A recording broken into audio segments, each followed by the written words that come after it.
નમસ્કાર દર્શક મિત્રો, આપ નિહાળી રહ્યા છો સાઈ ગ્રુપ મીડિયા હાઉસ દ્વારા સંચાલિત નવસારી લાઈવ અને ઝટપટ ન્યૂઝ. અમે આવી પહોંચ્યા છે વિજલપુર ફાટક ખાતે. વિજલપુર ફાટક એટલે ફાટક નંબર 126 અને વિજલપુરનું ફાટક જે ફાટક નંબર 126 છે એ 19 થી 27 તારીખ સુધી રિપેરિંગ કામકાજ માટે બંધ રાખવામાં આવ્યું હતું, જે નોટિસ આપ અત્યારે પણ જોઈ શકો છો. અને આ નોટિસ મુજબ 19 તારીખથી લઈને 27 તારીખ સુધી 9 દિવસ સુધી આ ફાટકને રિપેરિંગ કામકાજ માટે બંધ રાખવામાં આવ્યું હતું. આજે ફાટક ખોલી ચૂક્યું છે, પણ ફાટક માત્ર ખુલ્યું છે ટુ વ્હીલર્સ માટે. તમે જોઈ શકો છો કે અહીંયા આ રીતે એંગલો મૂકી દેવામાં આવી છે અને એંગલો મૂકવાના કારણે આ ફાટક માત્ર ટુ વ્હીલર માટે જ ખોલવામાં આવ્યું છે. ફોર વ્હીલ માટે તો અત્યારની તારીખે પણ બંધ છે. અને પરિસ્થિતિ તમે જોશો તો હજુ પણ પરિસ્થિતિ એવીની એવી જ છે, કારણ કે જે બ્લોક બેસાડવા માટેની કામકાજ કરવા માટે અથવા તો અન્ય કામકાજ માટે જે કરવામાં આવ્યું હતું, જેને કારણે લઈ અને હાલ ટુ વ્હીલર ચાલકો પણ જો અહીંથી પસાર થાય તો એમણે ખૂબ જ તકલીફનો સામનો કરવો પડે.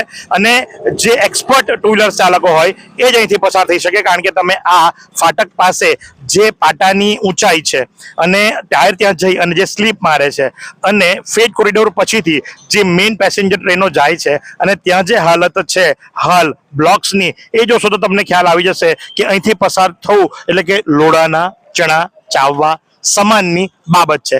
એવી કઈ હોસ્પિટલ છે જ્યાં કેન્સર માટે સર્જરીની સેવા હોય, કીમોથેરાપીની સારવાર હોય, રેડિયેશનની સારવાર હોય, પીટી સીટી સ્કેન હોય, કેન્સરની પેથોલોજી હોય, મેમોગ્રાફી હોય, એટલે કે બધું જ. હા, બધી જ સારવાર એક જ હોસ્પિટલમાં હોય. તે છે નવસારી નિરાલી કેન્સર હોસ્પિટલ.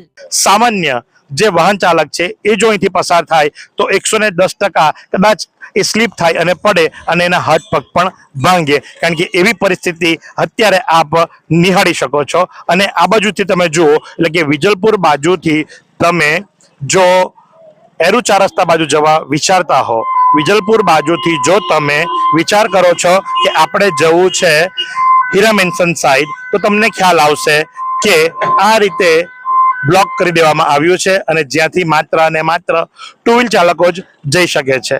તો આ છે પરિસ્થિતિ રેલવે ફાટક નંબર 126 વિજલપુરની, અને એ દશા તમે જોઈ શકો છો.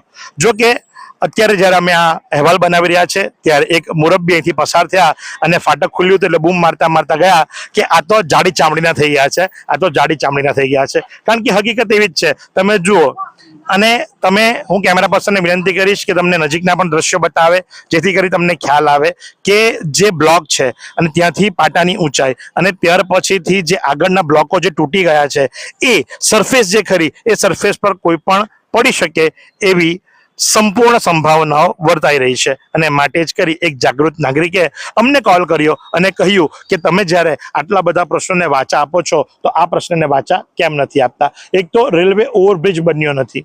રેલવે ઓવરબ્રિજ જે ખરો એ મંદ ગતિએ, અરે મંદ ગતિ પણ કદાચ 5 વર્ષોની અંદર તો પૂર્ણ થઈ જાય, પણ આ તો કઈ ગતિએ ચાલે છે. ગોકળ ગાય પણ એના કરતાં કદાચ સ્પીડમાં ચાલતી હોય, પણ હાલના તબક્કે આ ફાટક અને એ રેલવે ઓવરબ્રિજની સમસ્યા હજુ પણ યથાર્થ છે. એટલું જ નહીં, બંને બાજુથી જે સર્વિસ રોડ છે એ પણ બદથી બદતર છે, અને જેના કારણે લઈ ચોમાસામાં આમ જનતાએ સૌથી વધુ મુશ્કેલી વેઠવાનો વારો આવશે, એમાં કોઈ શંકાને સ્થાન નથી.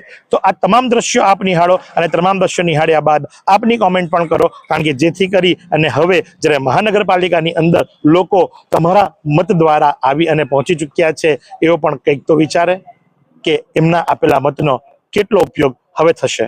કેમેરા પર્સન યશની સાથે હું મહેશ ભટ્ટ. નિહાળતા રહો નવસારી લાઈવ.